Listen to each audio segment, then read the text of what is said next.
Hello friends, welcome again to my YouTube channel. आज के इस वीडियो में हम डिस्कस करेंगे accounting for not for profit organisations के 12th पार्ट के बारे में। अब तक जितनी भी वीडियोस अपलोड की गई हैं अकाउंट्स, इकोनॉमिक्स या बिजनेस स्टडीज के रिगार्डिंग, उन सभी वीडियोस का लिंक डिस्क्रिप्शन में गिवन है, आप जाकर देख सकते हैं। Accounting for not for profit organisations के 12th पार्ट में आज हम डिस्कस करेंगे एनसीईआरटी के एक important question, that is question number 17 के बारे में, पेज नंबर 57 टू 58।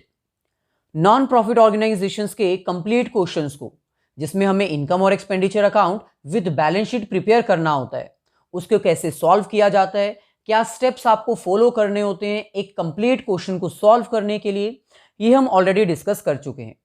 अगर वो पोर्शन आपने मिस किया है तो लिंक डिस्क्रिप्शन में गिवन है, आप जाकर देख लीजिए। हम 17th क्वेश्चन में वही स्टेप्स फॉलो करेंगे जिसकी हेल्प से हमारा क्वेश्चन इजीली सॉल्व हो जाएगा without any mistake and answer भी हमारा करेक्ट आएगा। क्वेश्चन को स्टार्ट करने से पहले आप सभी से रिक्वेस्ट है, अगर आप फर्स्ट टाइम हमारे चैनल पर आए हैं तो चैनल को सब्सक्राइब करके बेल आइकन को क्लिक करके ऑल नोटिफिकेशंस के ऊपर क्लिक कर दीजिए, ताकि फ्यूचर में अगर हम कोई भी वीडियो अपलोड करते हैं अकाउंट्स, इकोनॉमिक्स या बिजनेस स्टडीज के रिगार्डिंग, उसका लिंक तुरंत आपको मिल जाए। क्वेश्चन में हमें कह रहे हैं, from the following receipt and payment account of a club prepare income and expenditure account for the year ended 31st March 2017 and balance sheet as on that date. हमें रिसिप्ट और पेमेंट अकाउंट ऑलरेडी गिवन है एक club का। Receipt और payment account की help से हमें income और एक्सपेंडिचर अकाउंट और बैलेंस शीट प्रिपेयर करनी है 31st March 2017 के अकॉर्डिंग। ये हमारे पास रिसिप्ट एंड पेमेंट अकाउंट है for the year ended 31st March 2017। ये हमारे पास रिसिप्ट साइड है और ये हमारे पास पेमेंट साइड है। फर्स्ट स्टेप आपको क्या करना है, एडिशनल इंफॉर्मेशन को रीड करना है, क्योंकि आपको मेन मार्क्स जो हैं वो एडिशनल इंफॉर्मेशन को एडजस्ट करने के ही मिलते हैं। ये हमारे पास एडिशनल इंफॉर्मेशन है। इसको रीड करते हुए हमें सबसे पहले उन आइटम्स के आगे टिक लगाना है जिसकी एडजस्टमेंट हमें करनी ही करनी है। फर्स्ट हमारे पास है एडजस्टमेंट रिगार्डिंग सब्सक्रिप्शन। ये हमारे पास सब्सक्रिप्शन का पॉइंट है, हम इसके आगे एक हल्का सा टिक लगा देंगे ताकि हमें पता चल जाए कि इसकी एडजस्टमेंट हमें करनी ही करनी है, अगर छूट गई तो मार्क्स नहीं मिलेंगे। नेक्स्ट ट्रीटमेंट हमारे पास है रिगार्डिंग सैलरी। सैलरी हमारे पास पेमेंट साइड गिवन है, हम इसके आगे टिक लगा देंगे। लास्ट जो इंफॉर्मेशन हमारे पास गिवन है वो एसेट्स के रिगार्डिंग है, land and building, furniture and books. Land and building अगर हमें कहीं पर गिवन है तो हम उसके आगे टिक लगाएंगे, furniture and books. Land and building हमें कहीं पर नहीं गिवन है, लेकिन फर्नीचर और बुक्स हमें दो तरफ गिवन है। हमने बुक्स को सेल किया है, परचेज भी किया है। फर्नीचर हमने परचेज किया है तो हमने उसके आगे टिक लगा दिया। जितनी भी एडजस्टमेंट्स हमें गिवन थी फर्स्ट स्टेप के अकॉर्डिंग हमें उनको टिक करना था ताकि कोई एडजस्टमेंट छूटे नहीं। एडजस्टमेंट्स को टिक करने के बाद सेकंड स्टेप है आपको फॉर्मेट प्रिपेयर करना है, इनकम और एक्सपेंडिचर का और साथ ही बैलेंस शीट का भी। ये हमारे पास format in the books of dash club income and expenditure account for the year ended 31st March 2017। Debit side and credit side. Debit side जितने भी एक्सपेंसेस हैं करंट ईयर से जो बिलोंग करते हैं वो रिकॉर्ड किए जाएंगे, और क्रेडिट साइड जितनी भी इनकम्स हैं जो करंट ईयर से बिलोंग करती है वो रिकॉर्ड की जाएंगी। इसके साथ ही आपको बैलेंस शीट का फॉर्मेट भी प्रिपेयर कर लेना है। आपको वेट नहीं करना है कि पहले इनकम और एक्सपेंडिचर कंप्लीट किया जाएगा बाद में बैलेंस शीट बनाएंगे, ऐसे टाइम वेस्ट होगा। आपको दोनों ही फॉर्मेट्स एक साथ प्रिपेयर कर लेने, इनकम और एक्सपेंडिचर भी और बैलेंस शीट भी। बैलेंस शीट में आपको क्लोजिंग बैलेंस शीट और ओपनिंग बैलेंस शीट दोनों का फॉर्मेट प्रिपेयर करना है। ओपनिंग बैलेंस शीट का format capital funds find out करने के लिए, और क्लोजिंग बैलेंस शीट क्योंकि आपको क्वेश्चंस में ही पूछी गई है इसलिए क्लोजिंग बैलेंस शीट तो आपको प्रिपेयर करनी ही होगी। सेकंड स्टेप में फॉर्मेट प्रिपेयर करने के बाद थर्ड स्टेप आपका है कि आपको इनकम और एक्सपेंडिचर अकाउंट प्रिपेयर करना है, बैलेंस शीट प्रिपेयर करनी है with the help of receipt and payment account. Receipt and payment account में से आपको कोई एक साइड चूज कर लेनी है उसको चूज करते हुए उनकी आइटम्स को आपने ट्रांसफर करना है। या तो इनकम और एक्सपेंडिचर में वो ट्रांसफर की जाएंगी या फिर बैलेंस शीट में। जैसे फॉर एग्जांपल, अगर हम रिसिप्ट साइड से अपने क्वेश्चन को सॉल्व करना स्टार्ट करते हैं तो पहले हम सारी रिसिप्ट साइड की एंट्रीज को ट्रांसफर करेंगे। देखा जाए तो फर्स्ट हमारे पास है बैलेंस ब्रोट डाउन, यानी ओपनिंग बैलेंस ऑफ कैश, जो कि बैलेंस शीट में रिकॉर्ड किया जाता है। और subscription is a source of income, इसको हम इनकम और एक्सपेंडिचर में इनकम साइड रिकॉर्ड करते हैं। तो आपको वेट नहीं करना है कि पहले आप इनकम और एक्सपेंडिचर की अमाउंट्स को ट्रांसफर करोगे। आप दोनों फॉर्मेट्स बना चुके हो, बैलेंस शीट भी और इनकम और एक्सपेंडिचर भी, तो आप दोनों को साइड बाय साइड प्रिपेयर कर सकते हो। ऐसा करने से आपकी कोई एंट्री छूटेगी नहीं, कोई टाइम वेस्ट नहीं होगा। तो सबसे पहले हमें बैलेंस शीट में, ओपनिंग बैलेंस शीट में अपने कैश बैलेंस को रिकॉर्ड करना है। So opening balance sheet, asset side हम रिकॉर्ड करेंगे कैश 3500। सो ऐसे नेक्स्ट हमारे पास है सब्सक्रिप्शन। अब सब्सक्रिप्शन एक सोर्स ऑफ इनकम है, इसको हम इनकम और एक्सपेंडिचर में इनकम साइड रिकॉर्ड करेंगे। इसके आगे टिक भी लगा हुआ है, यानी इसकी एडजस्टमेंट भी है। अगर इसको देखा जाए तो टोटल सब्सक्रिप्शन हमें ड्यूरिंग द ईयर जो रिसीव हुई है वो है 75,000, यानी 2,000 ऐसी सब्सक्रिप्शन है जो प्रीवियस ईयर मिलनी चाहिए थी लेकिन प्रीवियस ईयर नहीं मिली। प्रीवियस ईयर की ये आउटस्टैंडिंग है लेकिन करंट ईयर में मिल रही है। सिमिलरली ये वो सब्सक्रिप्शन है जो करंट ईयर से बिलोंग करती है और करंट ईयर में ही हमें मिली है। और ये वो सब्सक्रिप्शन है जो नेक्स्ट ईयर से बिलोंग तो करती है लेकिन हमें एडवांस में मिल चुकी है। तो इसको हम क्या बोलेंगे? Outstanding in the beginning, advance at the and, और ये करंट ईयर की है। अब क्योंकि इनकम और एक्सपेंडिचर में हम सिर्फ और सिर्फ करंट ईयर को ही रिकॉर्ड करते हैं तो हम सिर्फ 70,000 को ही रिकॉर्ड करेंगे। सो ये हमारे पास इनकम और expenditure account, credit side by subscription, that is 70,000। अब क्योंकि क्वेश्चन के आगे हमने टिक लगाया है, इसका मतलब इसकी एडजस्टमेंट है और वो हमें अभी कर लेनी है। सो क्वेश्चन में हमें कह रहे हैं the club has 100 members each paying an annual subscription of ₹900।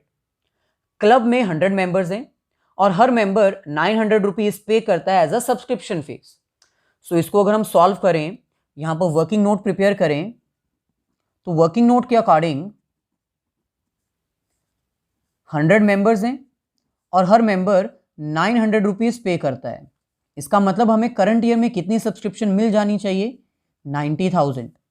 लेकिन हमें रिसीव कितनी हुई है? सिर्फ 70,000। तो इसका मतलब 20,000 is outstanding at the and, outstanding at the and. So outstanding at the and हमें प्लस करनी होती है, तो इसलिए यहां पर हम इसको प्लस कर देंगे। सो यहां पर लिखेंगे आउटस्टैंडिंग, दैट इज 20,000, ये हमारे पास आ जाएगा 90,000। इसके साथ हमें और भी इंफॉर्मेशन दे रखी है।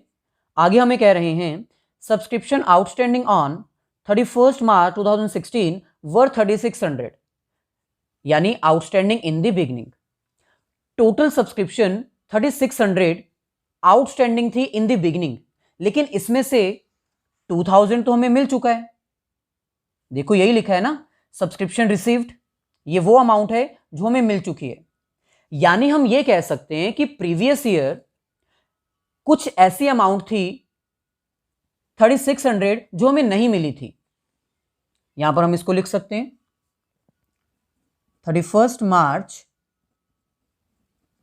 2016 को 3600 ऐसी अमाउंट थी जो हमें नहीं मिली थी, लेकिन बाद में किसी सब्सक्राइबर ने आके वो पेमेंट कर दी। कितनी? 2000। तो अभी भी कितनी आउटस्टैंडिंग है? 1600। ये पॉइंट आपको पता होना चाहिए। सो आउटस्टैंडिंग इन द बिगिनिंग कितनी है? आउटस्टैंडिंग इन बिगिनिंग 3600, लेकिन 10 दिन बाद या 15 दिन बाद 15 मार्च को 15 अप्रैल को उस पर्सन ने आके पेमेंट कर दी, 2000 पेमेंट रिसीव हो चुकी है। सो स्टिल आउटस्टैंडिंग कितनी है? 1600। सो इसका भी ट्रीटमेंट हमें शो करना होगा। इसका ट्रीटमेंट हम बैलेंस शीट में शो करेंगे। सबसे पहले सब्सक्रिप्शन जो कि आउटस्टैंडिंग है in the beginning of the year, वो हम ओपनिंग बैलेंस शीट में लिखेंगे। आउटस्टैंडिंग सब्सक्रिप्शन दैट इज 3600, और वो सब्सक्रिप्शन जो आउटस्टैंडिंग एट द एंड है उसको हम क्लोजिंग बैलेंस शीट में लिखेंगे। सो आउटस्टैंडिंग सब्सक्रिप्शन दैट इज 20,000, और इसमें हम प्लस करेंगे वो अमाउंट जो स्टिल आउटस्टैंडिंग है, यानी वो पेमेंट जो अभी तक हमें नहीं मिली, दैट इज 1600। सो टोटल आ जाएगा 21,600। सो ये एक इंपॉर्टेंट पॉइंट था क्वेश्चन नंबर 17 में, जहां पर आपको ये कह रहे थे कि सब्सक्रिप्शन 31 मार्च 2016 को 3600 आउटस्टैंडिंग है, यानी आउटस्टैंडिंग इन द बिगिनिंग कितनी है 3600, जिसको हमने ओपनिंग बैलेंस शीट में रिकॉर्ड किया एसेट साइड। बाद में 2000 हमें रिसीव हो गई है, इसका मतलब स्टिल आउटस्टैंडिंग कितनी है 1600। सो क्योंकि ये हमारी एसेट है इसलिए हम इसको क्लोजिंग बैलेंस शीट में रिकॉर्ड करेंगे। सो इसीलिए हमने इसको 20,000 के साथ ऐड कर दिया। इसके साथ ही क्वेश्चन में आपको एडवांस एट द एंड भी दे रखा है। सब्सक्रिप्शन एडवांस में रिसीव करना मतलब लायबिलिटी, सो इसीलिए हम इसको क्लोजिंग बैलेंस शीट में लायबिलिटी साइड भी रिकॉर्ड करेंगे। सो ये हमारे पास balance sheet, closing balance sheet, advance subscription that is 3000। So इसका मतलब सब्सक्रिप्शन के रिगार्डिंग जितने भी पॉइंट्स थे वो हमने सारे कवर अप कर लिए। एडिशनल इंफॉर्मेशन भी हमने यूज कर ली, इनकम और एक्सपेंडिचर में भी उसका ट्रीटमेंट हो गया और बैलेंस शीट में भी हो चुका है। नेक्स्ट हमारे पास है सेल्स ऑफ ओल्ड बुक्स 2000। हमारे पास कुछ बुक्स पड़ी हुई थी जो कि थी 3200 की, लेकिन हमने उसको 2000 का बेच दिया। यहां पर हमने बुक्स परचेज भी किए और एडिशनल इंफॉर्मेशन भी हमें दे रखी है क्योंकि टिक लगा हुआ है। आपको याद होना चाहिए जब भी किसी एसेट की इंफॉर्मेशन 2 से ज्यादा दी होगी हमें उसका अकाउंट प्रिपेयर करना होगा। सो इसका मतलब हमें यहां पर अपनी बुक्स का अकाउंट प्रिपेयर करना होगा, opening balance, closing balance, sale, purchase, ये सब रिकॉर्ड करने के लिए। सो यहां पर हम बुक्स का एक सेपरेट अकाउंट प्रिपेयर कर लेंगे। Books account, debit side and credit side, particular amount, particular amount. तो सबसे पहले तो हमें यहां पर ओपनिंग बैलेंस मेंशन करना है, क्योंकि बुक्स हमारी एसेट है इसलिए ओपनिंग बैलेंस डेबिट साइड से ही स्टार्ट होगा। ओपनिंग बैलेंस हमें ऑलरेडी गिवन है एडिशनल इंफॉर्मेशन में। 1 अप्रैल 2017 को ओपनिंग बैलेंस है बुक्स का 6200। सो यहां पर हम रिकॉर्ड करेंगे 6200। ड्यूरिंग द ईयर हमने बुक्स परचेज भी की हैं, क्योंकि ये पेमेंट साइड दे रखी है ना, इसका मतलब हमने बुक्स परचेज की हैं 13,000। सो बुक्स अगर परचेज करेंगे तो हमारी एसेट इंक्रीज हो जाएगी। एसेट जब इंक्रीज होती है तब हम उसको डेबिट करते हैं टू बैंक 13,000। इसके साथ ही हमने अपनी बुक्स को सेल भी किया है। 3200 की बुक्स को हमने 2000 में सेल कर दिया। सो बुक्स को सेल करेंगे तो ऑब्वियसली हमारी बुक्स डिक्रीज हो जाएंगी। एसेट जब डिक्रीज होती है तब हम उसको क्रेडिट करते हैं बाय बैंक 2000।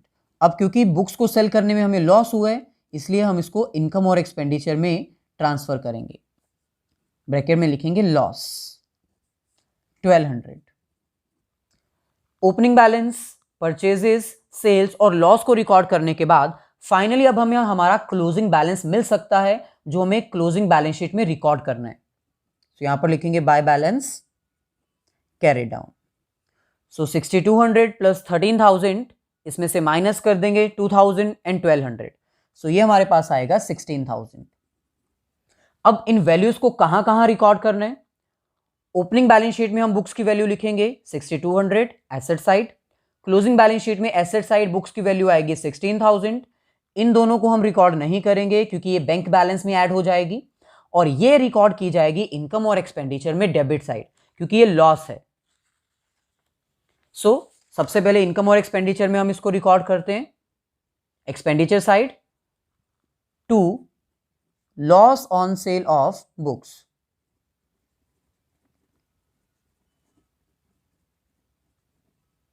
That is 1200। और ओपनिंग और क्लोजिंग बैलेंस हम बैलेंस शीट में रिकॉर्ड करेंगे। यहां पर लिखेंगे बुक्स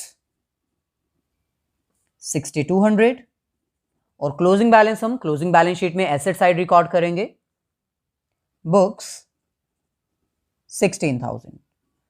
अगर आप ये फॉर्मेट अच्छे से फॉलो करते हो तो आपकी बैलेंस शीट, इनकम और एक्सपेंडिचर साथ के साथ प्रिपेयर होता जाएगा, कोई एंट्री छूटेगी नहीं, कोई एडजस्टमेंट गलत नहीं होगी। ऐसे नेक्स्ट हमारे पास है rent from use of hall 17,000, यानी ये सोर्स ऑफ इनकम है, इसको हम इनकम और एक्सपेंडिचर में इनकम साइड रिकॉर्ड करेंगे। यहां पर हम लिखेंगे by hall rent, that is 17,000, और इसके आगे कोई टिक नहीं लगा हुआ है, यानी हमें एडजस्टमेंट देखने की जरूरत नहीं है, हम एडजस्टमेंट को ढूंढने की कोशिश भी नहीं करेंगे। नेक्स्ट हमारे पास है सेल्स ऑफ न्यूज़पेपर, ये भी एक सोर्स ऑफ इनकम है, तो इसको भी हम क्रेडिट साइड ही रिकॉर्ड करेंगे, बाय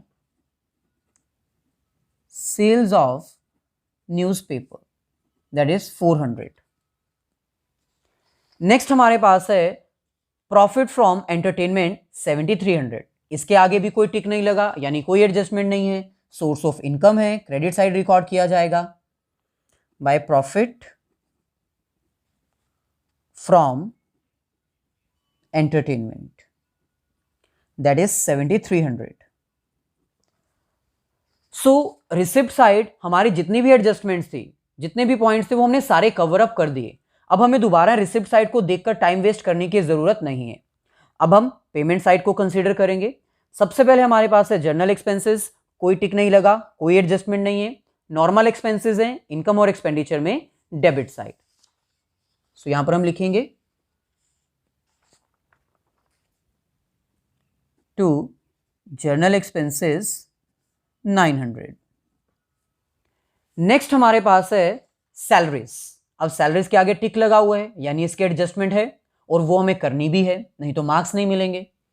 सैलरी 16,000 एक्सपेंस है, एक्सपेंसेस साइड रिकॉर्ड किया जाएगा।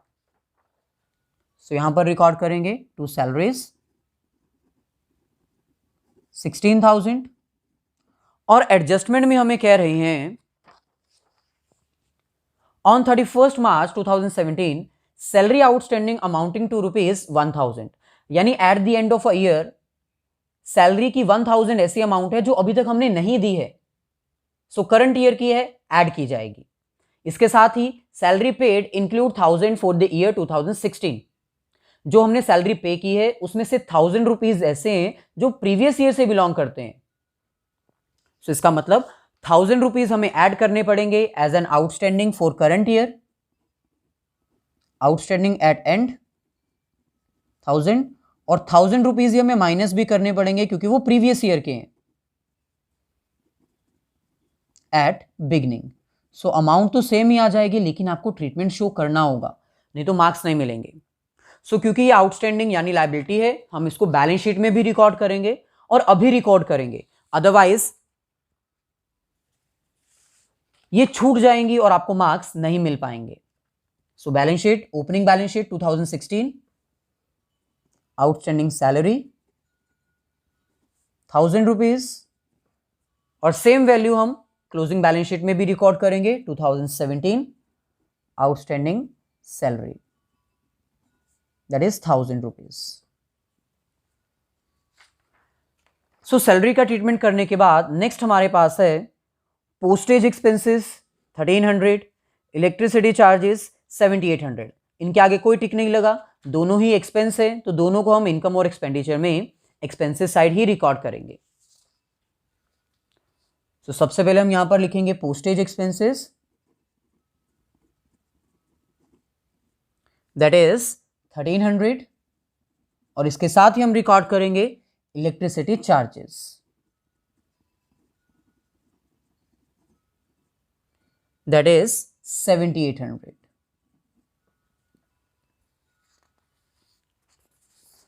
सो क्वेश्चन में नेक्स्ट हमें गिवन है फर्नीचर 26,500, जिसके आगे टिक लगा हुआ है, यानी इसके रिगार्डिंग हमें एडजस्टमेंट्स देखनी पड़ेंगी।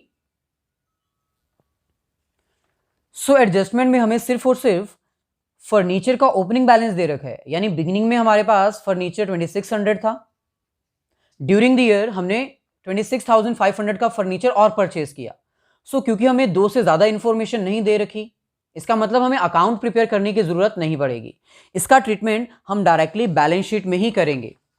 सबसे पहले हम बैलेंस शीट में asset side, opening balance sheet में फर्नीचर की वैल्यू रिकॉर्ड करेंगे, जो कि है 2600, यानी बिगिनिंग में हमारे पास फर्नीचर 2600 था, ड्यूरिंग द ईयर हमने 26,500 का फर्नीचर और परचेज किया, तो 2600 plus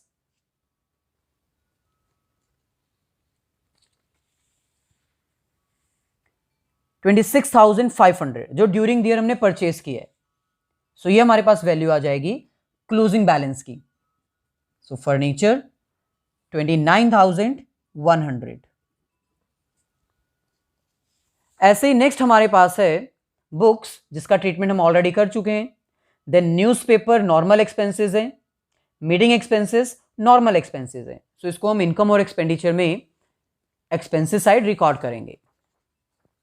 so to newspaper 600 and to meeting expenses 7,200। कोई टिक नहीं लगा हुआ, यानी इसकी कोई एडजस्टमेंट नहीं है। नेक्स्ट हमारे पास है टीवी सेट, जो कि एक तरह की एसेट है और ओपनिंग बैलेंस इसका नहीं दे रखा है, यानी in the beginning of year हमारे पास टीवी नहीं था। सो इसको हम सिर्फ क्लोजिंग बैलेंस शीट में ही मेंशन करेंगे। 16,000 बैलेंस शीट में asset side, TV set 16,000। Last में हमें क्लोजिंग बैलेंस दे रखा है, यानी ये क्लोजिंग एसेट है, कैश बैलेंस है 15,900। सो इसको भी हम यहां पर रिकॉर्ड करेंगे, कैश 15,900। अब लास्ट में बस एक इंफॉर्मेशन रहती है जो अभी तक हमने रिकॉर्ड नहीं की, वो है land and building. Land and building beginning में हमारे पास थी या नहीं थी, ये हमें गिवन है। 1 अप्रैल को हमारे पास लैंड और बिल्डिंग की वैल्यू थी 25,000, तो इसको हम ओपनिंग बैलेंस शीट में रिकॉर्ड करेंगे। टीवी सेट के बारे में हमें इंफॉर्मेशन नहीं गिवन थी कि हमारे पास वो in the beginning of year था कि नहीं था, इसलिए हमने उसको ओपनिंग बैलेंस शीट में रिकॉर्ड नहीं किया। लेकिन लैंड एंड बिल्डिंग की तो वैल्यू हमें दी हुई है ना, 1 अप्रैल को हमारे पास लैंड एंड बिल्डिंग 25,000 की थी, तो हम उसको रिकॉर्ड करेंगे। अब लैंड एंड बिल्डिंग क्लोजिंग में है या नहीं है, इसके बारे में कोई इंफॉर्मेशन नहीं गिवन है। लेकिन भाई अगर ओपनिंग में थी तो वो क्लोजिंग में भी होगी, हमने उसको बेचा थोड़ी है। अगर बेचा होता तो क्वेश्चन में दिया होता कि हमने लैंड एंड बिल्डिंग बेच दिए, लेकिन हमने नहीं सेल किए, ये हमारे पास ही है, तो हम इसको क्लोजिंग बैलेंस शीट में भी रिकॉर्ड करेंगे। सो सारी वैल्यूज रिकॉर्ड करने के बाद इनकम और एक्सपेंडिचर अकाउंट प्रिपेयर किया जाएगा, सरप्लस डेफिसिट फाइंड आउट किया जाएगा, बैलेंस शीट क्लोज की जाएगी और हमारा आंसर आ जाएगा। तो सबसे पहले तो हमें यही आइडेंटिफाई करना है डेबिट और क्रेडिट साइड दोनों में से कौन सी साइड हमारी ज्यादा है। सो ऑब्वियसली क्रेडिट साइड हमारी ज्यादा है as compare to debit side. इसका मतलब बिजनेस को सरप्लस हुआ है, प्रॉफिट हुआ है इन दी नेचर, हम इसको रिकॉर्ड करेंगे यहां पर। टू सरप्लस 79,700, जो कि हमारा मैच हो रहा है एनसीईआरटी के सॉल्यूशन के अकॉर्डिंग। सो 1,14,700 टोटल है। ये सरप्लस हम क्लोजिंग बैलेंस शीट में कैपिटल फंड में ऐड करेंगे, लेकिन इससे पहले हमें कैपिटल फंड भी तो पता होना चाहिए। कैपिटल फंड कैसे फाइंड आउट किया जाएगा? ओपनिंग बैलेंस की हेल्प से, बैलेंस शीट की हेल्प से। सो सबसे पहले हम ये सारी वैल्यूज ऐड करेंगे, इसमें से लायबिलिटी साइड की वैल्यू माइनस करेंगे, बैलेंसिंग फिगर जो हमारे पास आएगी वो क्या कहलाएगी? Capital fund. सो एसेट का टोटल हमारे पास आ रहा है 40,900, इसमें से माइनस कर देंगे 1000, तो बैलेंस आएगा 39,900 जो कि क्या कहलाएगा, कैपिटल फंड, बैलेंसिंग फिगर। और इस कैपिटल फंड को हम क्लोजिंग बैलेंस शीट में मेंशन कर सकते हैं यहां पर। सो कैपिटल फंड है 39,900, इसमें ऐड करेंगे सरप्लस, दैट इज 79,700। सो इन सबको प्लस करने पर इन दोनों की वैल्यू हमारे पास सेम आनी चाहिए, और वो सेम आ भी रही है। आंसर हमारा बिल्कुल मैच हो रहा है, 1,23,600। सो ये थी हमारी आज की वीडियो, जिसमें हमने क्वेश्चन नंबर 17 डिटेल एनालिसिस करते हुए सॉल्व किया, और वो सारे स्टेप्स दोबारा से फॉलो किए जो आपको एग्जाम में हेल्पफुल होंगे इनकम और एक्सपेंडिचर बैलेंस शीट को एक साथ प्रिपेयर करने में। सो अगर वीडियो अच्छी लगी है तो प्लीज इसको लाइक जरूर कर दीजिए और अपने सभी फ्रेंड्स के साथ इसको शेयर कर दीजिए, ताकि कुछ बेनिफिट आपको हो जाए, आपके फ्रेंड्स को हो जाए, और कुछ बेनिफिट मेरे को भी हो जाए।